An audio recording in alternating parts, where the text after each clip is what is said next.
It was a very impressive showing for the first annual Queens World Film Festival in Jackson Heights, Queens. From March 3rd through the 6th, hundreds of filmmakers and film lovers gathered at the historic Jackson Heights Theater to celebrate the art of filmmaking. The Queens World Film Festival's co-organizer, Katha Cato. We have had an amazing response, and it's the power of the internet.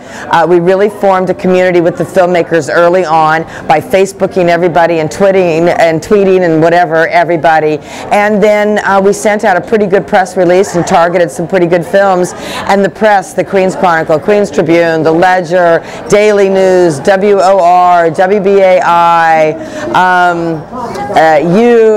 New York One has been super supportive. So really, obviously, I think the press knows that the public is interested in this. The public are interested in this, and they've been coming out. So Monday, when we kind of regroup, we'll find out what year 2 looks like. But right now, it looks pretty good. We're very happy.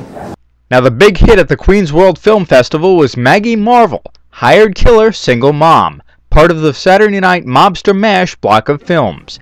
Almost the entire cast of this independent dark comedy showed up. In fact, they packed the theater and won the Audience Choice Award for Best Film. The film stars Selena Beretta and Diana Brennan as mother-daughter in this independent film comedy. I'm super excited. I just was excited on the 7 train over here. I said I'd never been on the 7 train before. And then I got out and I was like, I don't know where I am, but I'm so excited to watch this film. Well, it's actually really exciting because the theaters are really just beautiful in general, and just to be in the movie is just amazing. Well, it's kind of an odd feeling because it's just kind of like, hey, that's me on the screen, and other things like, I could have done better in that. It's embarrassing at some points because it's like, that's me on the screen.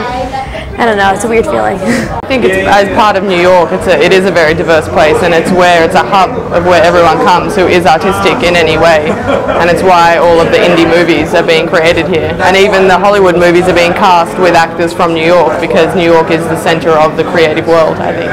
So it's exciting to be here, and I'm happy to be part of the Queens Film Festival. Bill Cerisi, who's originally from Queens, submitted his short film, Vino. I'm a native Queens, New Yorker, born and raised in Richmond Hill, Queens. I've lived most of my adult life in Manhattan, but I'm just thrilled to be back here in Queens and be selected for this festival, and I'm in full support of it. I've been around the country with the film, been to Los Angeles, been to Wisconsin, so on and so forth, but to be back in my hometown is really special. It's a New York film, mostly about Italian Americans, as you will see. It is a very dark comedy mob spoof. Vino. It's about a mob boss who contemplates leaving the mob to become a wine connoisseur. It's The Godfather meets The Sopranos, meets Goodfellas, meets Sideways. A friend of mine came over one night, showed me a trailer on YouTube, a 2-minute trailer of a friend of ours, a mutual friend of ours, who was in a mob film. He moved out to Los Angeles. She showed me the trailer. It was marketed as a drama. I found it to be hysterical because every 2 minutes somebody was dropping the F-bomb and getting whacked. And I said, I know I have a short comedy here.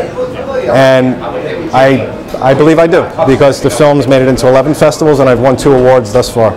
Well, we just finished day 3 at both of the locations. We had 4 screenings going on today, 4 screens.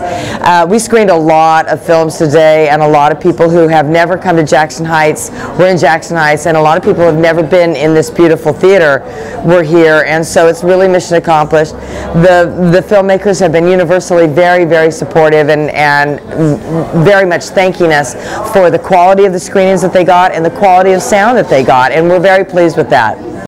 Jackson Heights is the world. You run across every culture, every nationality here, and you can get excellent food from around the world. So we're really trying to feature films from around the world and around the corner. Well, we've had 2 extraordinary panels, and one was the film finance in the new market with Jim Germanic and Mike S. Lyon and Google, and they're huge names. We were really fortunate to have them, and that was an extraordinary opportunity for a lot of filmmakers. We're a first-year film festival. You know, we have excellent films, but we're not the A-list. So filmmakers at this level are really building their resume. They need each other. We're building community. They're going to work on each other's films. They're going to keep in contact with each other. The networking possibilities out of that panel alone were extraordinary. In Jackson Heights, Collora reporting.